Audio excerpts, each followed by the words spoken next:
Okay.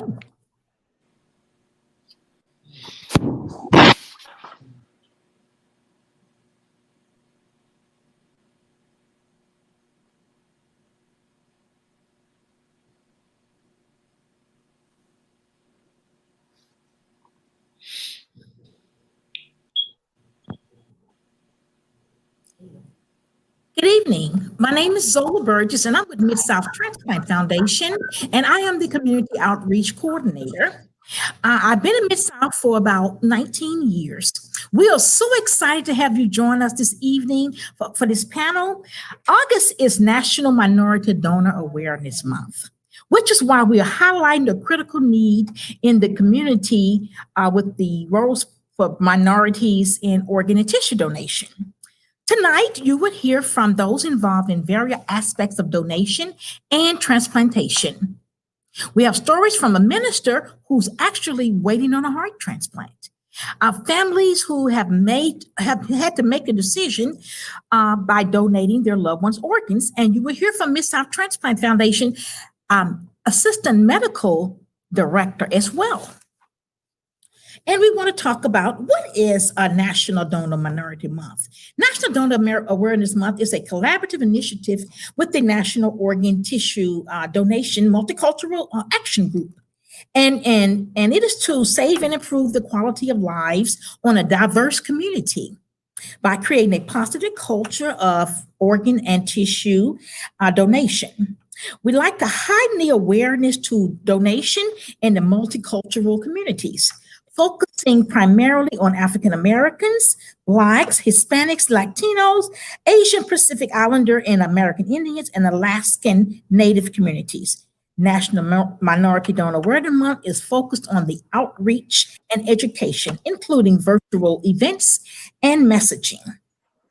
Now, what we're going to do now, the first thing we're going to do on our panel, we have Dr. Ahmad Abdul Kareem, that's our assistant medical director. Minister John King from Faith Tabernacle Church of God in Christ. He has what you call an LVAD, a left ventricular assist device. And we have Mr. Bernard E. Lester, a kidney and pancreas recipient. We have Marie Mitchell, a donor mom, donor grandmother, and also Marie is a living donor. So we want to get started on our program. Okay, and we do have here Miss Anissa Swanigan, and Anissa is a heart and liver recipient. Okay, we want to start by welcoming the audience us virtually, and we're streaming this evening on Facebook and YouTube. So we are excited about all of that. We want to send a special shout out to those of you who are watching, and also don't forget to have a replay, and we appreciate you. Before we get started, I want to remind everyone that you can ask questions by typing them in the comment section. We had some people, because of the weather, we've had a slight bit of difficulties, but they're trying to get back in so you can hear their wonderful stories. I want to introduce our panelists, and they're going to tell you a little bit about themselves. The first one we have is Dr. Ahmad Abdul Kareem. He is our Mid-South Transplant Assistant Medical Director. Dr. Kareem Abdul? Dr. Abdul Kareem? Good evening, everybody. It's honor to join you today and talk about organ transplantation and introduce myself to the community too as the assistant medical director for Mid-South Transplant Foundation. In fact, as a background, I was up till just a couple of years ago a transplant surgeon, multi-abdominal organ transplant surgeon. I chose this profession because of the immense satisfaction that I always had when performing the transplant. The joy that I can read in the eyes of the recipients, their family, it is just undescribable. Uh, the um, the lives that you can save when you do a liver transplant. I'm an abdominal organ, meaning transplant, meaning kidney, liver, pancreas organs. I don't do heart or lung transplant. These are done usually by the thoracic transplant surgeon. But even those organs, for example, the liver, if you don't transplant them, if you don't find the appropriate liver for the sick recipient waiting for that liver, then that patient will die. And in fact, about 50% of the uh, uh, potential recipients for liver on the waiting list for the liver really die waiting on the wait list, on the liver wait list, just waiting for an organ. Uh, so it's very gratifying to save lives. It's very gratifying to do the procedure itself, and it's again now hopefully helping out with the organization is another means to continue that goal. All right. Well, thank you so much, Dr. Abdul Kareem. Our next on the list is Minister John King. Mr. King, tell us a little bit about yourself. Minister King, tell him to speak, Yvonne. Tell him to speak. Okay, we got a little bit technical difficulties there. The next we have on the list is Mr. Bernard E. Lester. Bernard, tell us a little bit about you. Good evening. My name is Bernard E. Lester. I'm a 3-year recipient of a pancreas and a kidney. I was type 1 diabetes at the age of 24, and I thank God every day and just give him all glory because it changed my life totally through eating right, exercising, communicating with the doctors, the nurses, the patients. It motivated me to higher levels in life of giving back to society, back to children, back to parents. I mean, just the love, knowing that someone can use my organs, use others' organs, it is a terrific thing to donate pancreas, kidneys, livers, and I just say, just keep giving God the glory and praying because it has definitely made a difference in my life. Thank you. Wonderful, wonderful. We appreciate that you joined us. Minister King, is your mic working now? Okay. We're gonna move on. We're gonna move on to Miss Marie Mitchell. Marie Mitchell, could you please share with us your story? Good evening, everyone. It's a great honor to be a part of this panel this evening. I am a 16-year living kidney donor. My son was a organ donor, and my granddaughter, her mother chose to make her an organ donor as well. I have the privilege every day of working in the transplant world. I work with great doctors, nurses, and other medical professionals. I've been affiliated and connected with Mid-South Transplant Foundation since 2008, and it's been nothing short of incredible to get to call them my family because I've done many things with them, and to get to share what organ donation can do for families, what they can do for an organization has been incredible. And working in the transplant world, I get to see patients when they're very sick and then they're able to get an organ and it changes their lives and their family lives. And so it's just an honor and a privilege to do this every single day. And I'm so glad that my conversation can make a difference in other people's lives to get them to become organ donors or just learn about the process of organ donation and transplantation. Right. Well, all right, Mr. Marie Mitchell, we appreciate you. All right, next on, we're going to have Miss Anissa Swanigan. Anissa? Hi, everybody. I am a liver heart transplant recipient, and I received my organs back in 2013.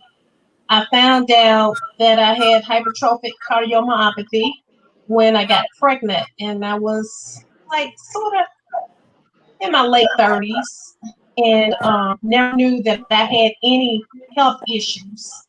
And so I was really thinking that everything was gonna be okay once they told me that I had to go to Mayo Clinic. And but once I got there, I was told that I needed a heart, lung, and liver transplant. But however, they did this reversal transplant for me. They put the liver in first and then my heart from the same donor, and they ruled out the lungs. And so I'm 7 years post transplant. And again, like many of you, I thank God every day. You know, it has definitely changed my life. Wonderful. Thank you, Anissa. So we're going to go on with our program. If Minister King pops in, we'll just go on and have him to introduce himself. Okay. Thank you so much. Our first question is going to be for Dr. Abdul Kareem. Dr. Abdul Kareem, currently in the U.S., there are more than 110,000 people waiting on life-saving transplants. And of that, more than 92,000 are waiting on kidneys.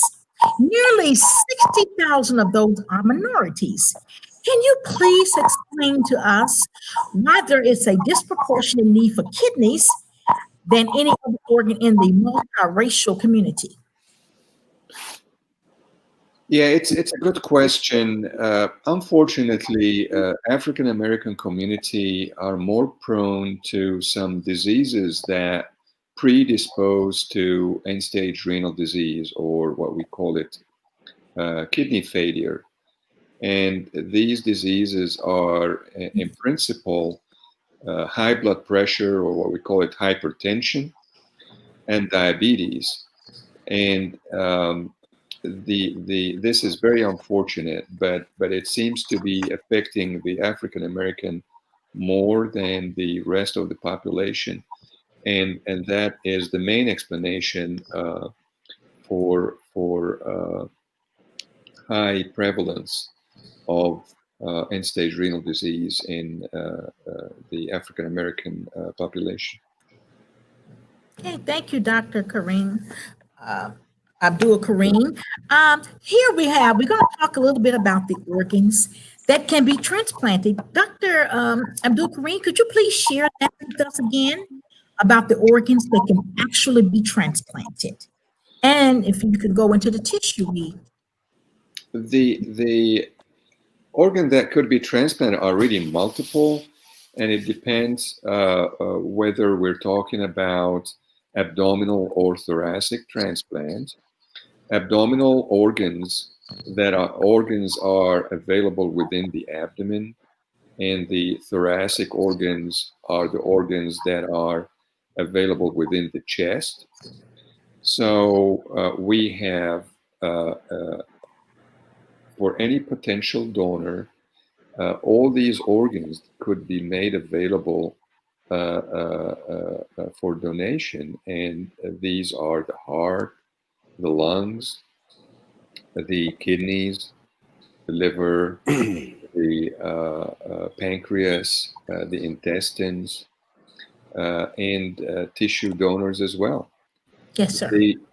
And in fact, it's so important to know that, for example, the lungs, you can use two lungs for two different recipients.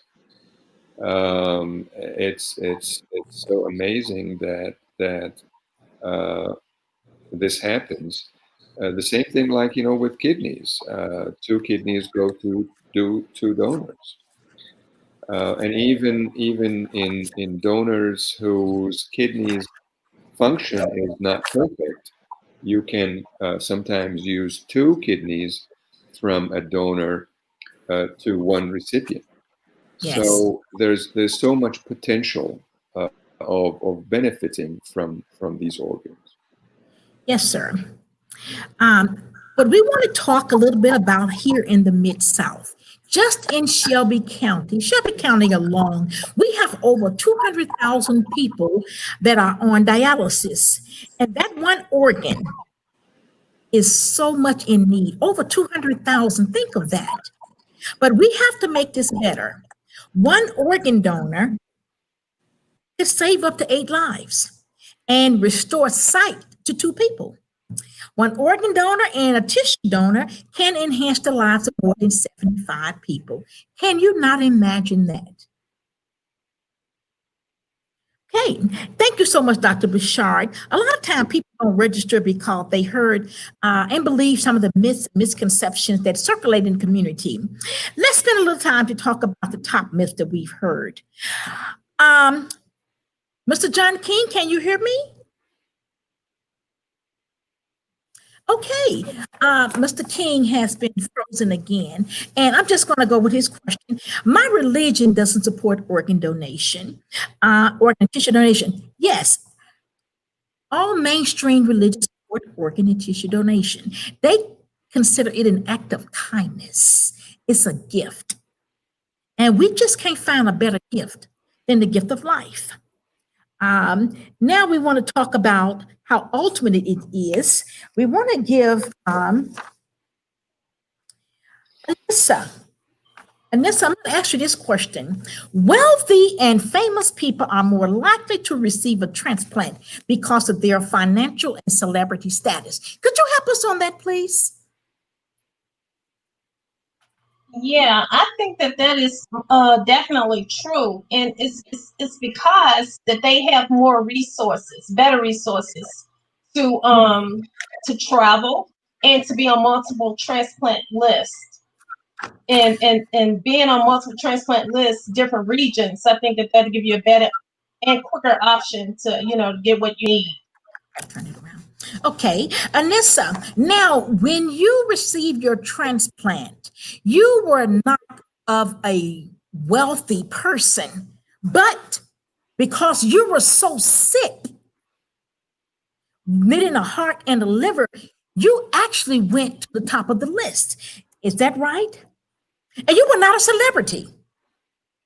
No, not a celebrity.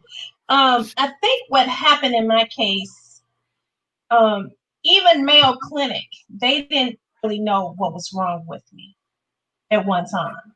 My case was very rare. And what they decided to do, the surgery that they did on me by putting the liver in first and then the heart, they had only done it one time.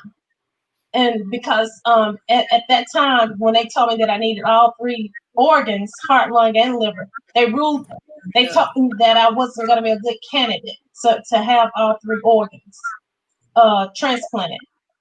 So so it was a couple of doctors that they had that got together, and they decided that they wanted to try the reversal transplant on me, and that's what they call it, and put it in the liver first and then the heart. And the reason why they did that was to soak up the antibodies. One, I was a woman, me being a woman, and I was in my childbearing years, and I had multiple pregnancies. So it made my antibodies very high. And so what the liver did, it went in and soaked up all of those antibodies first. So that's the reason why they chose to do that on me. But as far as it putting me on the top of the list, I think since everything was so new and they wanted to see if that actually would work, and I'm just gonna say it was God's divine purpose and plan. I just say Absolutely. that. Oh, wonderful. So, what we want to explain to the community is that it doesn't matter how rich a person is with our list, where we hold the people that are waiting on life-saving organs. That's where that list goes. And it goes by the sickest person on that list. It does not go by a person's financial status. It doesn't go by how everybody knows them, or this list cannot be manipulated. This list is serious and it doesn't have a name attached to it. This list says that you have almost like a serial number. And whenever we have some blood work that we match with that particular recipient, then it all goes into a database and it matches you with the most perfect match. Mrs. Zola, can I expand on that? Absolutely, doctor. All right. Well, thank you. Well, being a transplant surgeon, I can explain probably to you in really reality and simple terms what happens. For every organ, whether it is an abdominal organ, and that means kidney, liver, pancreas, lung, heart, you have a wait list where all the recipients get lined on this list. So it goes from number 1 to the end of the list. Yes. Number 1 is the sickest on the list. And number, let's say, 100, if the list consists of 100 patients who are in need, let's say, for liver, number 100 is the least in need for that liver transplant. That list has got nothing to do, and I assure you, with wealth, That's and right. nothing to do with power, and nothing to do with influence. And I assure that there is for every organ, there are criteria that determine how sick that patient is. Like for the liver, as you mentioned, the Mayo Clinic earlier, they came up with criteria, for example, what we call the MELD score. And these criteria now nationally and internationally accepted to determine the sickness of the patient on the liver transplant wait list. It has nothing to do with how much money he or she has. There are, of course, insurance issues that the recipient will have to go through basic requirements, but it really depends on how sick the individual is, and this list is monitored very, very well by the highest authority in the country, what we call it the UNOS Foundation, and they look at every list, and the list you should go through the list in an order, in a rank order from 1, 2, 3, 4. And if you jump the list, you have to justify why you jump the list. Of course, sometimes you jump the list, but you do jump the list because there are causes for that. For example, I'll give you an example. The potential recipient has got a major infection. And of course, in this case, you cannot put the new organ in, because this patient is going to have medication to sort of like prevent rejection, what we call it, reduce or suppress the defense mechanism, the immune system in that recipient, potential recipient. So if he or she has infection, that's going to make the infection, more virulent, more severe, and the infection on its own may kill the patient. So you wait for that patient to get better, to clear the infection, and then you activate him on the list. And I'm sorry I took too long explaining. No, Dr. Bashar, we appreciate that. We needed that so that. But it's very important to know that Yes, sir. that there is all the fairness. There is nobody look at the patient's color, the patient's wealth, the patient's social status, the profession, you name it. Nobody looks at that when they are on the list. What controls the list is how sick the recipient is. And what control X or Y will take an organ is how high on the list they are, how sick they are. Thank you. Yes. Right. Thank you so much, Dr. Bashar. We're so happy that you clarified that for us. Absolutely. Okay, the medical professionals will do everything they can to save your life. They work very hard as doctors, and Dr. Bashar has shared definitely himself, letting you know how sincere it is to him to save lives. We're going to see Mr. John King. You here? Hey there. Mr. King? Hello, Mr. King. Can you Could hear you me? please tell us a little bit about? Yes, sir. If you would tell us a little bit about you. Okay. If you can hear me okay, No, just wave your we hand can because I hear can't you. I can hear you. I can hear hear you. you. Yes, Somebody wave their hand. Oh, I did. all right. Okay. All right. Well, praise God for that. Thank you. Well, a little bit about myself. Kick off again. Okay. Good weather has knocked him off again. We've tried very hard with Mr. King. So now we're going to go and we want to talk a little bit to Marie, Miss Marie Mitchell. Miss Marie, the question goes in the midst of your tragedy, and we want you to share what made you to decide to donate your son's organs. And we want you to expound on it a little bit and tell us how long it's been, because we really appreciate her joining this session. We was a little bit afraid, but she's part of us. We're her family. So, Marie, tell us a little bit about you and making the decision to donate your son's organs. I appreciate you asking me to join this conversation this evening. First, let me explain to you that, as I said in my introduction, I am a 16-year living kidney donor. Um, my friend unfortunately passed away in August of last year. She was in need of a kidney, and I decided to get tested, and we were a perfect match. And so I went through all the testing that was required to become a donor. And as I said, we matched perfectly. So in October of 2019, I got a phone call that my son had been in a very bad accident. And unfortunately, my son lost his life due to that accident.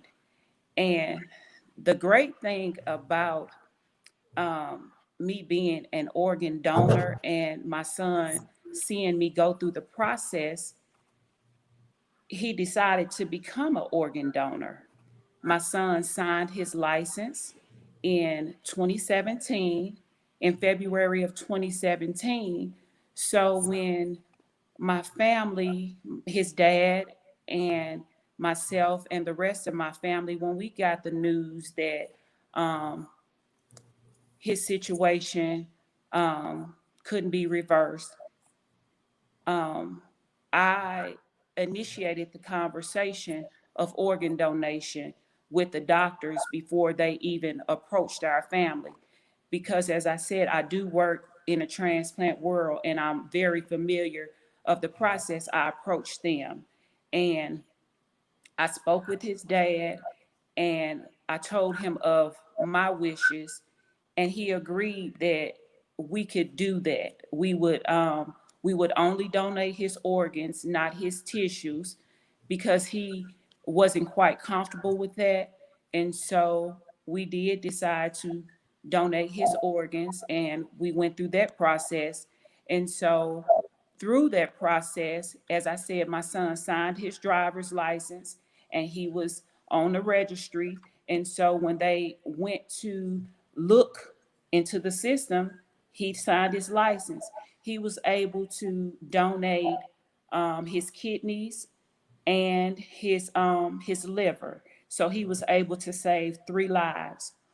Also, this past April in 2020, I lost my 2-month-old granddaughter to a tragedy, and she was able to donate her heart valves. And Mm. in going through that process, my daughter decided to donate her daughter's heart valves because, as I said, she also saw me go through that process and she just lost her brother. You know, he signed his license. So she knew that it was a great thing to do. And, you know, she signed her driver's license, and my whole family, we've just had that conversation to become organ donors. And so because of the history, you know, my family seeing me donate, you know, everybody is in line with organ donation. And so it's very important for individuals to have that conversation with their families, to dispel the myths that the doctors won't try to save you. Um, I want to take my organs with me. Just have that conversation with your family members beforehand, because if you ever have to deal with a tragedy, um, you know your family members' wishes. And so that was the fortunate thing for us. We'd had that conversation, and my son signed his driver's license. So that made a huge difference, and it made the situation, our tragedy, easier. And so I'm thankful. I'm so thankful for that. And I couldn't be more excited because at my son's services, I invited the OPO in Missouri to speak at his services. And they gave him a standing ovation because, you know, minorities are afraid to donate, and he did it. And it was just a great honor for him to save 3 lives. Oh, thank you so much, Marie, for your story, sharing your story. Definitely know that we are in constant prayer for you and your family. Thank you. And the next question I need to ask is for Anissa and Bernard. How did transplantation, let me see if, excuse me, let me see if Mr. King. Mr. King, could you please share with us how it is waiting for a heart transplant? Mr. King? Mr. King? Okay, he can't hear me. Okay, Anissa, could you please share with us how transplantation changed your life? Anissa? Yes. It changed my life as far as I don't take anything for granted anymore. Where I might used to in the past take little things for granted, but since I've gone through what I've gone through, I don't take anything for granted anymore. I pray every morning, I pray every night. I thank God for giving me another day to be with my children and to just to be here and feeling good and healthy. So yes, and to just want to spread awareness. Wonderful, wonderful. Anissa, now it's my understanding that one of your sons has this very same disease, right? Well, I passed the gene on to him. Yes, Yes, so I did yes. do that. Oh, It's hereditary. oh my, oh my. Well, we definitely are standing in his need also. We're standing in his prayer line, okay? Bernard, please share with us how transplantation has changed your life. Put your mic on. It's on. It is should Yes, be on. Can you hear me? Can yes, you hear me? yes. Okay. Well, first of all, it brought me even closer to God. It also was a learning process of how blessed I was in waking up every morning. I mean, I didn't thank God as much as I do now, but what I went through in life, it was a learning experience to appreciate every day. It also brought me closer to not only the medical field, which I have kids that are in the medical field and they do quite well. And they also kept me on some of the top questions I needed to ask my doctors. I have a very close relationship with my doctors.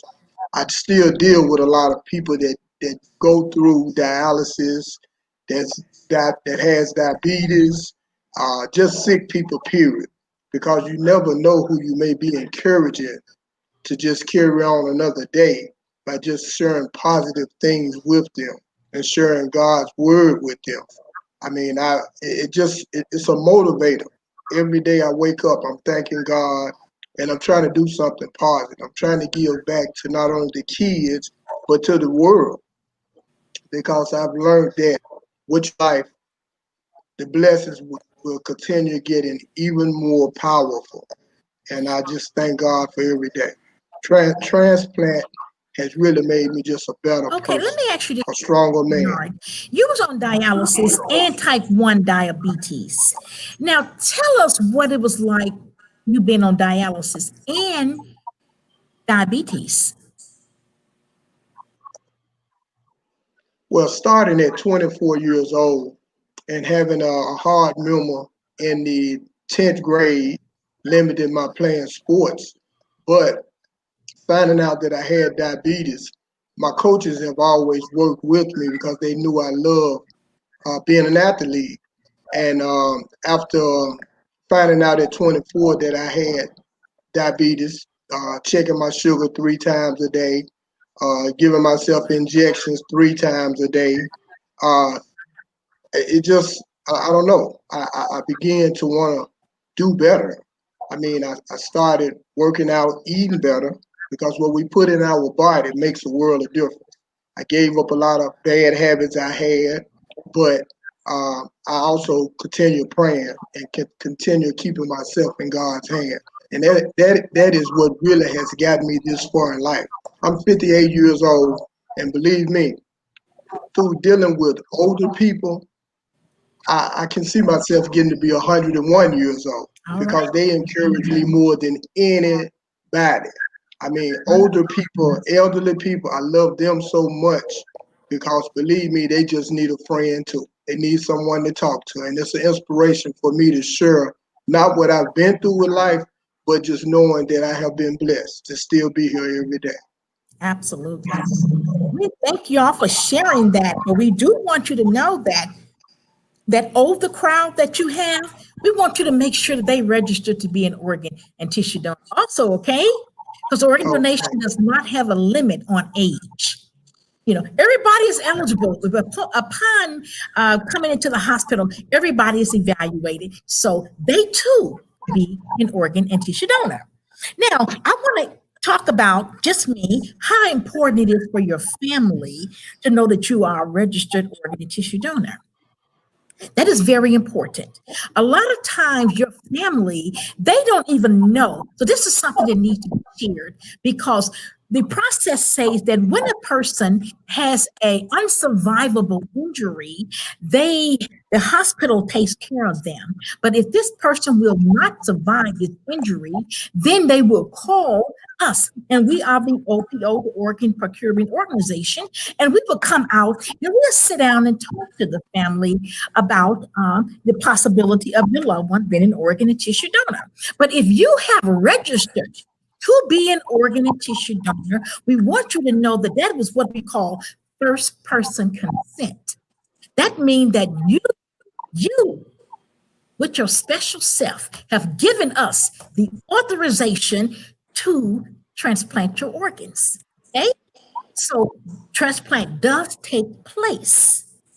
Okay? But we love for your family to know that, so that they won't have any issues with it. But we don't find very often that they have an issue with it, because at this point what they are interested in is granting your last wish, and that's where we come in, and we're there to make sure your last wish goes forward. Okay, so it's very important. Please have that conversation. I know Marie had that conversation, but we definitely want you out there, the audience, to have that conversation with your family. Okay, I'm going to ask a few questions here. I need everyone to answer this question. What would you like the people in the community to know who have not yet made the decision to register to be an organ donor? Now, one thing I want to let you know is that they can register when they get their driver's license. When they renew their driver's license, they can register. And you can also register by going online, which is simple. You can go to SouthTransplantFoundation.org and register yourself to be an organ and tissue donor. This is where, if you haven't done anything good in life, this is your opportunity. Okay? And the thing I'm going to do, I'm going to ask Anissa, what can you say for the people who have not made a decision to register as a donor? Anissa? Okay, I'm here. I really think that they need to just think deeply about it and think about somebody, one of their loved ones, if somebody in their family or close friend or something, if they got sick. And I think that they should just really basically put themselves in a position like us, like me, myself, and they will want to be registered. That's what if that makes sense. That makes sense. Thank you so much. If they were in need of something to survive. Wonderful. Thank you so much. I don't know, did y'all hear me? Yes, we hear you. Okay, we hear you. Dr. Abdul Kareem, what can you leave with the community? Yvonne, Dr. Kareem.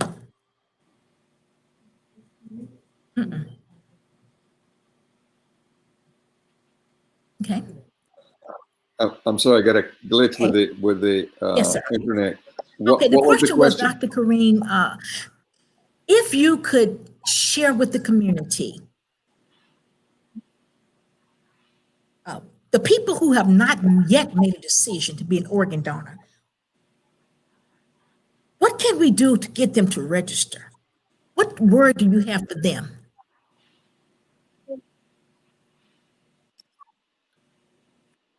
I think from a transplant surgeon perspective and what I've seen, transplant saves lives and changes life, quality of life, and the survival of patients on the wait list really depend on the availability of the organs. That all, talks to itself about the importance of organ donation. In addition, it has to be made clear that the quality of care in the hospital does not have anything to do with a person being registered as an organ donor or not. Right. And I think this is a very important thing to do, to know by the community at large, that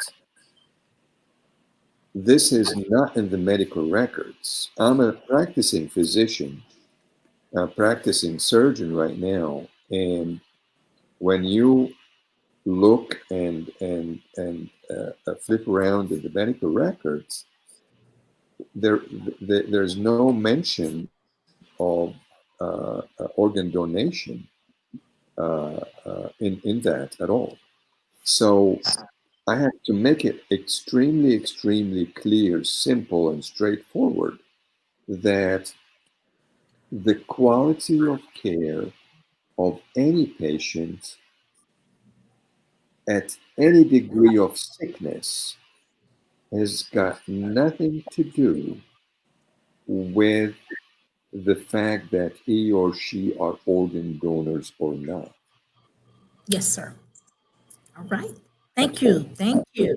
Thank you so much. Marie, what do you have to say for the people who are not yet registered? For people that are not registered organ donors, I would say organ donation and transplantation, it matters. It matters because there are over 100,000 people waiting on the list that need life-saving organs. And we need people to donate. Sometimes a illness could cause a person to need an organ. Um, a tragedy could cause a person to become an organ donor. So many reasons. But the bottom line is organ donation and transplantation matters. So I would encourage you to have the conversation with your family to become an organ donor. It's very, very important. Had I not became a living donor and not had that conversation with my son, we probably wouldn't be in, we probably wouldn't have been fortunate enough to be organ donors. And I do say fortunate because I'm thankful that I was able to save somebody's life. My son was able to save somebody's life. My granddaughter was able to save somebody's life. And I work in a organization that saves lives every day. And they do everything possible to save your life. I know this firsthand. The doctors are going to save you. They're going to do every single thing possible to save you. So I encourage you to become an organ donor. It matters. It matters. Thank you, Miss Mitchell. Bernard, if you can tell the community, those who are not registered, what can you do to convince them that organ donation is the most heroic thing that they do because of you? Well, first of all, they have to be honest with themselves. I mean, it is a positive thing to do. I mean, to help someone else, to just get a smile out of someone else, that's a blessing that you cannot ask. It doesn't cost anything to love, to give back. And, I mean, to know that you're blessed, to share that with someone, if they're really wanting to learn something, donating organs is a positive thing. And that's what we need to do every day. Try to just say hello, just get a person to smile. Believe me, they will feel that and they will let you share with them the positivity of donating. I mean, I share all of those things with people that I meet, don't even know a lot of them. But guess what? If you smile at me, I'm going to smile at you and I'm going to say something positive to you because sharing your organs is a positive thing. And that's all we can do is help each other. And believe me, the blessings will continue to flow. Well, you indeed have care. So we are so grateful for that. But we do want to add a little more is that when a person is an organ and tissue donor, the scarring doesn't show, okay? Because, we make a midline incision and we remove the organs. A person can have an open casket funeral.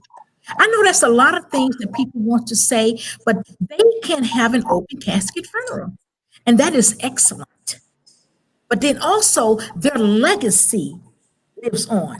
Their legacy, they go on and they live a good they live a good life through other people. And we talk about death, and no one wants to talk about death. And that's the reason we say about people registering to be an organ donor.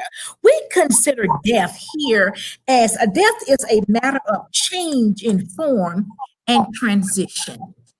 Thought about that? We are on this side in a different form, but when we transition, we are forming in another person. So we definitely want to put that on somebody's mind. It doesn't cost your family not one red cent for a person to be an organ and tissue donor. We consider it an act of giving. We consider it life. And there is no better gift than the gift of life. But I do want to ask Bernard this one question. Before you became a kidney and a pancreas recipient, were you a registered donor? And was your family registered? Yes, my family was. I became several years before. I mean, I've been on the donor list for about 6 years. I mean, it is something that I learned through different other organizations, like donating blood and other things. And it wasn't about money. It was just helping organizations because they was doing fundraising. So it's something that has been going on in my life for a while. And I still try to do those things right today. Absolutely. Absolutely. Okay. Now we want to just go a little bit here. We want to thank you so much for joining us today. We appreciate you taking time to learn more about the need for minorities and register as donors. Once again, you can register at midsouhtransplant.org. We want to extend a special thanks to our patients for sharing their stories and their expertise with us. We love to connect with you on social media. Like us on Facebook, Twitter, Instagram, Snapchat, LinkedIn, YouTube, and Pinterest. Please visit the Miss South Transplant website at midsouhtransplant.org to register as a donor and learn more about how you can give hope, give life. Also, remember you can register when you get or renew your license at your Department of Motor Vehicle. Stay tuned for the other virtual events at the Mid-South Transplant Foundation. And we want to definitely thank our Assistant Medical Director. Doctor, we enjoyed you thoroughly. Thank you so much. Thank you. All right. Okay.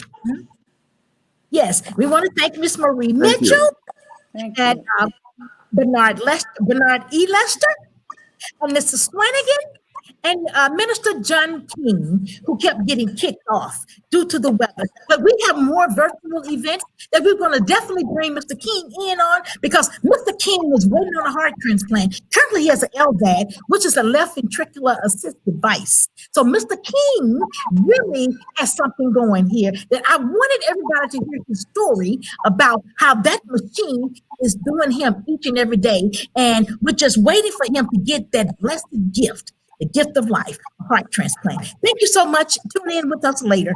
Thank you.